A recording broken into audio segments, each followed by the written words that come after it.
शरद पवारांचा action plan. Lok Sabha निवडणुकीत महाराष्ट्र आणि देशाचा मूड दिसून आलाय।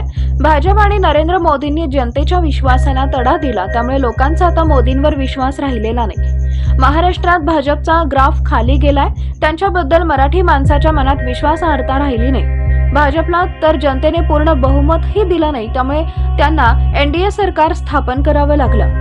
गेल्या 10 वर्षात केंद्र सरकारनं दिलेली आश्वासने पूर्ण केली नाहीत, त्यामुळे मोदींवर आणि त्यांच्या सरकारवर जनतेचा विश्वास नसल्याचं ज्येष्ठ नेते शरद पवार म्हणाले। लोकसभा निवडणुकीत महाविकास आघाडीचा घटक पक्ष असलेल्या शरद पवार गटाने 10 जागा लढवल्या होत्या, त्यातील 8 जागांवर त्यांचे उमेदवार विजयी झाले, तर महाविकास आघाडीने 31 जागा जिंकल्यात। याबद्दल पवार म्हणाले की विधानसभा मतदारसंघाची रचना जर तुम्ही पाहिली तर महाविकास आघाडीचा विजय झालेला आहे। विधानसभेला 288 जागा असतात, त्यातील 155 जागांवर आम्हा लोकांना महाविकास आघाडीला बहुमत मिळताना दिसत आहे।